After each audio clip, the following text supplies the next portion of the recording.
bienvenue sur cette nouvelle vidéo de comment utiliser les huiles essentielles. Aujourd'hui, je vais partager avec toi 5 conseils d'utilisation sur une huile que je ne connaissais pas du tout. Donc j'ai dû faire ma recherche et aujourd'hui, je peux donc te présenter l'huile essentielle de Palmarosa. Alors, c'est une huile qui est très surprenante. Moi-même, je ne la connaissais pas, j'ai dû aller faire ma recherche. Et c'est vrai que quand on entend le nom Palmarosa, on pourrait penser palma, palmier, après on a le rosa rose. Est-ce que c'est un style de rose, un type d'arbre? Et en fait, non, pas du tout. En fait, la Palmarosa, c'est une herbe, un peu qui ressemble un peu à la citronnelle, au lemongrass, donc c'est ces grandes tiges d'herbe, et elle peut atteindre jusqu'à 3 mètres de haut. Donc c'est vraiment quelque chose d'assez exceptionnel. Mais il est vrai que lorsqu'on sent la Palmarosa, alors pour moi j'ai j'ai 3 odeurs qui me viennent. Déjà c'est l'odeur de l'herbe mouillée, donc et là du coup ça vient avec l'herbe. Mais j'ai aussi l'odeur un peu de géranium, d'accord. Et puis surtout, c'est vrai qu'à la fin, on a une odeur de rose un peu qui vient. Mais alors comment se fait-il que cette herbe, qui n'a rien d'un palmier, qui n'a rien d'un géranium, qui n'a rien d'une rose, finisse par avoir ces odeurs dans sa composition? Alors c'est très simple, c'est que l'huile de Palmarosa est en grande partie composée de molécules de géraniol. Et le géraniol est une molécule qui est aussi la molécule qui est le plus présente dans la composante de l'arôme de la rose, de l'huile essentielle de rose. Donc le géraniol, c'est le fautif, c'est lui qui nous amène donc cette odeur de rose dans la Palmarosa, alors que pas du tout, ce n'est pas une rose. Donc c'est très intéressant ce côté-là. Alors tout de suite, on va parler donc de 5 conseils d'utilisation pour que tu puisses profiter et bénéficier donc de tous les bénéfices et puis de toutes les bonnes choses que cette huile peut apporter dans ta santé. Alors la toute première chose que je vais partager avec toi, c'est que l'huile de Palmarosa est un parfait déodorant. Et ouais, l'huile de Palmarosa est un parfait déodorant. Il va tempérer la température du corps, d'accord, donc la température de la transpiration.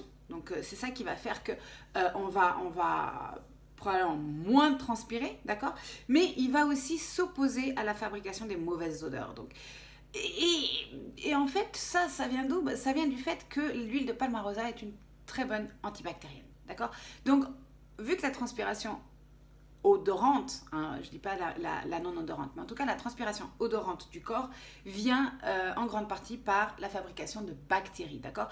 Donc, si l'huile de Palmarosa a des propriétés antibactériennes, c'est clair qu'elle va stopper donc la prolifération de ces bactéries et puis qui font donc qu'on a une transpiration malodorante. Et puis ce qui est magnifique, c'est que contrairement à beaucoup de déos, l'huile essentielle de Palmarosa ne laissera pas de traces. Voilà, donc c'est une parfaite trace, no traces, rien du tout, ni dans le blanc ni dans le noir, donc c'est juste magnifique.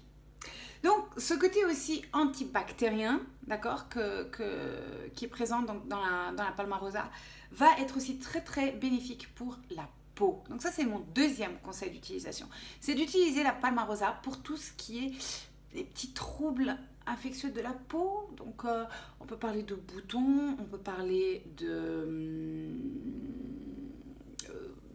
sébum, trop de sébum.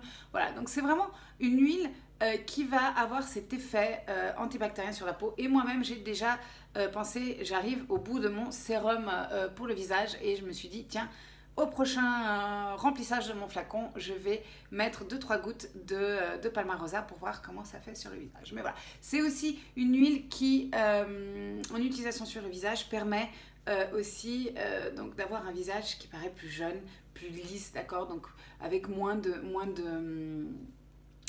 d'imperfections. Donc nous, on adore, n'est-ce pas? Merci les filles, on adore. Et vous aussi les garçons, si vous rencontrez souvent des problèmes de peau, notamment sur le visage, n'hésitez pas, la Palmarosa est faite pour vous.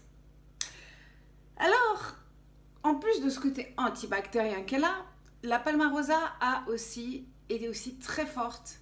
Hein, et ça c'est mon troisième conseil d'utilisation. La Palmarosa est aussi très forte pour tout ce qui est mycose. D'accord? Donc mycose. On peut parler de mycose de la peau, Et là, on a déjà vu qu'on l'utilisait pour la peau, donc on peut continuer à l'utiliser pour les mycoses de la peau. On peut également aussi l'utiliser pour les mycoses vaginales. Ok, donc vaginal, donc tout ce qui est génital plutôt. Et on va aussi l'utiliser pour tout ce qui est mycose d'estomac, d'intestin. D'accord? Donc, plutôt d'intestin. Mais, alors, comment l'utiliser? D'accord? Attention, comment l'utiliser? Donc, la palmarosa, on va l'utiliser, on va la diluer avec de l'huile végétale de coco, donc de l'huile fractionnée de coco que l'on a, et on va l'appliquer. Donc, si c'est une mycose d'un ongle, une mycose de peau, bah là éventuellement elle n'est pas forte, hein, elle n'est pas dermocaustique, donc on peut la mettre, donc si c'est une verrue, si c'est une mycose comme ça sur un ongle ou quelque chose, on peut directement la mettre sur la peau. Par contre, si c'est pour des problèmes génitaux ou si c'est des problèmes d'intestin, d'accord, on va l'appliquer sur le ventre et sur le bas-ventre, d'accord, donc jamais d'huile essentielle sur les muqueuses, pardon. Donc jamais dans les organes génitaux, d'accord.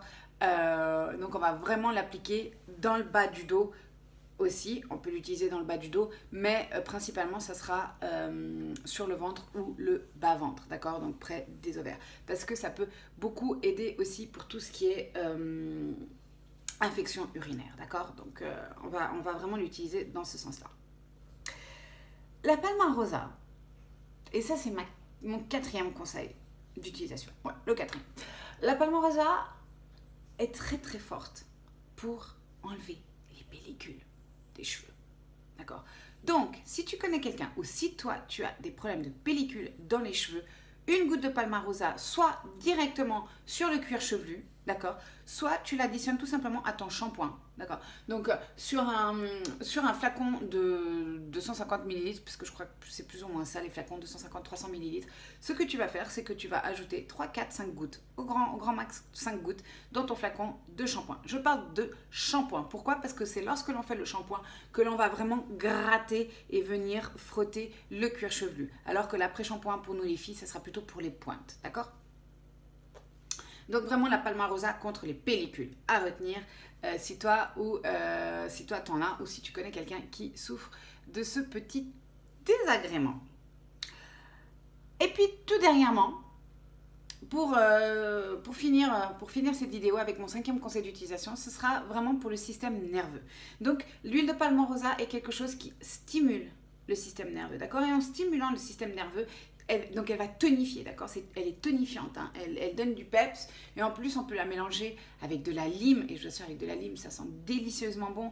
On peut la mélanger avec de ylang-ylang, le bois de santal, qu'est-ce que j'avais mélangé l'autre jour, bon, le géranium et la rose bien évidemment, parce que ça va rehausser ces odeurs là, mais j'avais mis la bergamote, elle sent super bon avec la bergamote aussi, donc vraiment quelque chose que l'on peut mélanger. Et donc en stimulant le système nerveux, donc en tonifiant ce système nerveux, elle va être très très bénéfique pour toutes les personnes qui sont un peu déprimées, donc qui sont aussi fatiguées, cette fatigue chronique où on sent vraiment que le système il est vraiment à plat, et donc on peut l'utiliser en cas aussi de stress, d'accord, pour que notre système nerveux puisse mieux répondre, hein, au stress. Et donc vous savez, le stress, avoir du stress c'est bien, d'accord.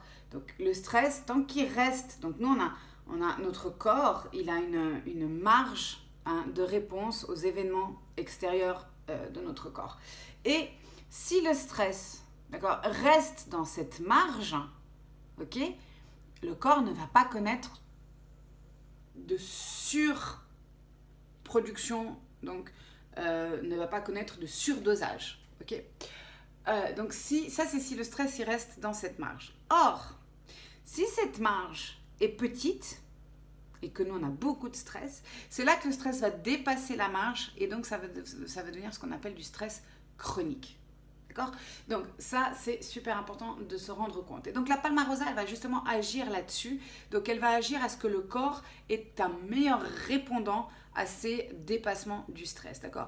Et ça va aussi fonctionner pour les personnes qui souffrent un peu de surmenage. Si on a vraiment l'impression que bah, on ne tient plus le coup, qu'il y a trop, qu'on fait trop, qu'il y a trop de choses qui nous arrivent, et puis qu'on se sent débordé par les situations, les événements, le travail. Et ben, si déjà on est en période, si on a déjà ce débordement, et ben, tout simplement ça veut dire que notre corps est en train de, donc notre système nerveux n'est pas en train de répondre correctement à ce stress, à ce surplus. Donc c'est vrai que la Palmarosa, elle va vraiment venir pour calmer un petit peu les gens aussi qui sont hyper actifs. Donc vraiment, ça va venir calmer un petit peu la chose. Donc voilà, utilisez la Palmarosa pour ça. Petit conseil, contre-indication si on veut. La Palmarosa est déconseillée pour les femmes enceintes dans leur premier trimestre, d'accord? Premier, deuxième, troisième mois, on oublie la Palmarosa, on ne l'utilise pas, d'accord? Et elle est aussi déconseillée pour les jeunes mamans qui sont allaitantes, d'accord? Donc on va éviter d'utiliser la Palmarosa pour ça.